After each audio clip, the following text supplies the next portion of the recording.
Um, Unfortunately, we've got incomplete stats for the teams, but we do have some individual stats. So for Castleford, Peter Matautia got the all-important drop goal and made 156 metres.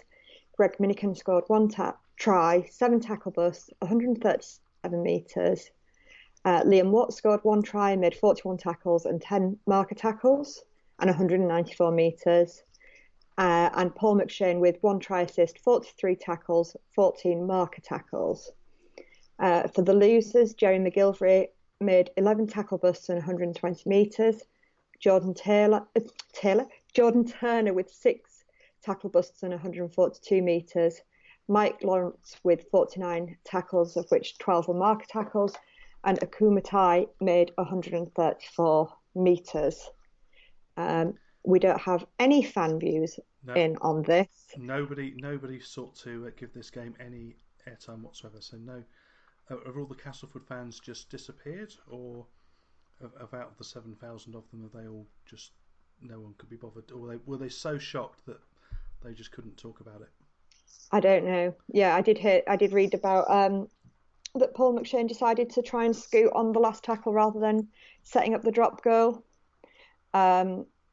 in regular time, but obviously that didn't cost them in the end.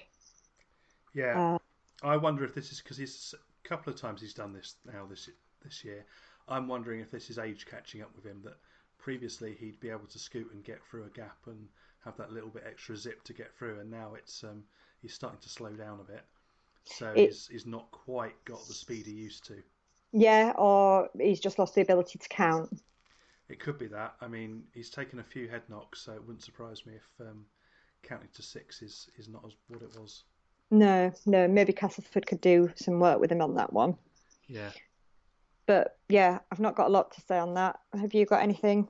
The only thing that really leapt out at me watching the highlights was the absolutely hilarious attempt at a field goal from Jordan Rankin that just sort of bobbled along like it was sort of a bad grabber kick, really. Right, yeah, yeah. I think there were quite a lot of attempted drop goals, weren't there?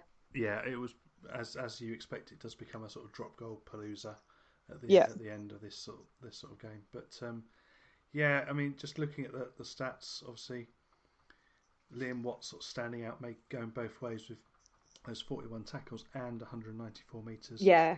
Um, some quite neat play in regular time, but it did look like it was a bit of a ding dong between the two of them, and they couldn't really separate them, and then that's what led them into this golden point extra time. Yeah, and I mean, they weren't far off being the first match to go to A draw. a full draw. Yeah, Yeah, yeah. There was only a couple of minutes left on the clock by the time they got to that final winning drop goal. Um, so that's it for that game. yep. So moving on. Yeah, moving on to Friday night, and in monsoon type conditions, it really was not fun. It finished Wakefield nil, Leeds 10, having been Leeds being 4-0 up at half time in front of just 5,498 people, with Robert Hicks, the rather wet man, in the middle. And I suppose there's nowhere really to hide at Wakefield, is there, in that weather? no, yeah, there's I mean, even the bits where are supposedly covered, I'm not fully confident they'd protect you from any decent level of rain. No. It's yeah, bit like another ground I can think of not far away, um, which is ironic because you think they would have the hose to get rid of the water. Um, anyway, looking at the statistics, Leeds made a 249 metres more at 2.9 metres per carry, better average gain, and had 4.8% better team tackle success rate. For that winning Leeds side, Harry Newman made 16 tackle busts, ran for 155 metres, 3 clean breaks. Very dynamic performance from him. Tuli Lolohea made 1 try and ran for 163 metres. Callum Watkins playing in the back row this time, which was Mm. an interesting move. I wonder if that's potentially a future for him wherever he should end up. 53 tackles, 10 of those from were marker tackles, and Trent Merrin running for 144 metres. For the losing Wakefield side, Kalepi Taninoa making 151 metres and Junior Sal's mop of hair flopping around for 100 metres. And thankfully, we did get some fan views in on this one. Yep, Mark Ill, that new fan we've got. Yes, nice to hear from you for a second time. Yep, not the right conditions for a Wake side who want to spin the ball wide, but that was a different Leeds we saw in this game. Sleeves rolled up, ready for a fight, physical in defence and resilient on their own line. Tanganoa looks a find for Wakey, but he'll be remembered for his inadvertent try assist. Harry Newman keeps impressing, assured in interviews and on the field. Yep.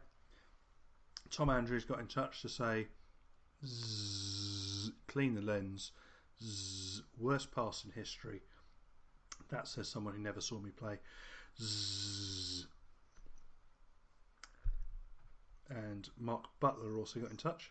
You've missed the end of Tom's review. Oh, yes, sorry, it's not. Yeah, it's shown. That's the amusing bit. Yeah, okay. This game should be shown to insomnia patients. It was like watching KR versus KR. Yeah. Then Mark Butler said, Wakefield saw the whole chaos sabotage of last week and raised it. All bets are off in wet weather rugby league, but not only did Wakefield refuse to score, they set up all of Leeds' 10 points to boot. It's a bad state of affairs.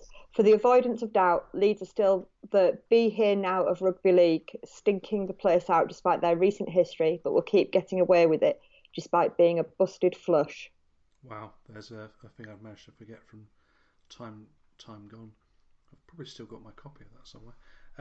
POB 1976 said, not the best game, but Leeds will be happy for a win. Straight to the point. Paul Chamberlain said, according to the commentators, this could have been a defining game in Leeds' history. Apparently it was that big. Given the pre-game narrative, the defining point was a sensational break from 19-year-old Harry Newman, which Watkins couldn't finish due to a great tackle from 19-year-old Jack Croft. I blame the rest on the obvious effects of that pesky global warning. Could have done without seeing Merrin's ring piece. I don't remember that bit happening. Now, I don't know if I was just not looking at the screen at that point or what was going on, but I don't remember seeing much of Trent Merrin more than I wanted to. There we go. John Hamilton says, good to see some strong goal line defence from Leeds at last, particularly in the first quarter. Watkins getting stuck into Junior Sale was great as well. But did someone say on Sky he's always been known as a strong defender? The match was probably closer than 10 points, but keeping Wakey off the score sheet is great. Still missing some bite and attack, but progress at last. Mark this down as a classic of the summer era. Right. Maybe not. Josh said, finally an 80-minute performance. Our defence has appeared. Holding them out with those back-to-back sets in the first 15 to 20 minutes was a good sight to see. You would say a full-strength Wakey side made asked more questions. With all the bad news around Callum, he had his best game this year. Maybe coming off the centre and all the pressure gone, he can be the player he is. And Josh continued, He went on to say, Newman, get that young man a long contract. Let's not get excited too much. Most of our points were from penalties and the weather did us a favour. Still some big games to come. Let's hope this momentum can keep us going. Yeah, it was a scrappy, horrible game in crazy conditions. But, I mean, at the start of the game, and I think when the conditions weren't quite so bad, that's when Wakefield have really got to be looking to kick themselves because they had, I counted 5 sets with no return for it. Yeah, which you can't do, can you? No, you can't when you're in, especially when you're playing against this Leeds side, which are not known as a defensive side. When you cough up the ball back to them so many times, and you just don't get anything from it, and it would just have built that Leeds' confidence, and they grew into the game. It was a little interesting the call for the scrum early on. I thought that was a little bit interesting. Why that wasn't being played as an advantage, I'm not quite sure. Because to me, it looked like when they knocked the ball forward, it should have been played as an advantage. But the referee said it had then gone backwards, which then meant it was play on, which I'm not fully sure, but I suppose that's more of the difference between the traditional advantage rule and the free play, which we're seeing this year. Tom Briscoe then making a break where he could have just run straight rather than going into traffic. I think if he'd stayed straight, he would have, and possibly even slowed down a bit, he would have had time for some support to get there for him. Yeah. Then it obviously went into not a lot happening. There were only points in that first half coming through penalties from Sutcliffe before the Lola here try, which he did all on his own. It was a very nice interception that he had to take. It was looked quite a hard ball to take, partly because it would have been so wet, but also because the angle and where he was coming to in his body positioning at the time, it wasn't the one that was a natural take that would sort of fall into your lap that you could carry on running. He had to sort of check himself to make sure he caught it, and then just dancing round, and then he did really well to stay upright, particularly towards the end as he's fading in on the run. So he looked like he could have fallen over a couple of times because of that sort of running style he's got, where he's sort of sprinting and barely making any contact with the actual ground. It was quite some sight to see, and that's what they bought, really. Yeah. So they're finally seeing a performance out of him that is what they bought. For Wakefield, I just didn't feel they were fully there. They did look like they were stuttering. Danny Bruff didn't look great. And in fact, their best kick of the night was from Craig Kopchak. Not who you'd expect. Not someone I'd be putting down on my sheet as someone to watch out for as a kicker. No, some good individual performances in this, and I think really it was a team performance more than anything from Leeds. And it was just they just dug in and did the necessary and did the dirty work and gritted this one out. Really, do you have anything more on this one? No. I was at our match and I haven't seen the match in full, so not a lot now. So taking us on to that match. Yep, so it finished Hull FC 35, Salford 32, after being 28-12 to Hull at half-time, in front of 9,914 people, and Liam Moore was the referee. In terms of stats, a big efficiency win helped Hull in this one.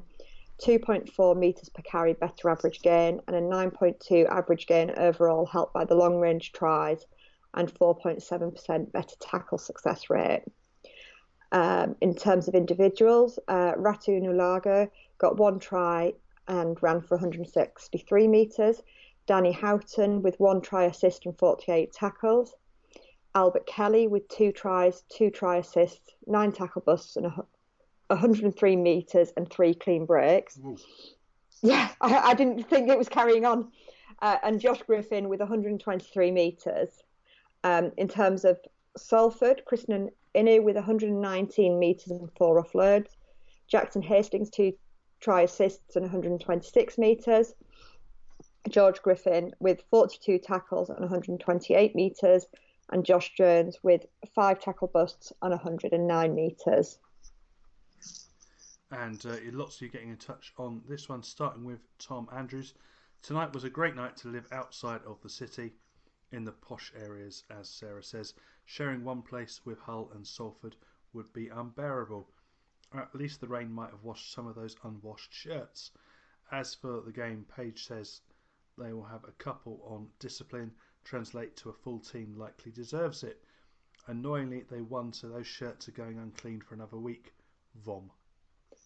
And Paige got in touch and said, well, 2 points is 2 points. Thought we played really well in the first half. Second half, thought we switched off for periods. Our side with Griffin, Sneed and Faremo need to get their defence sorted, as it was shocking.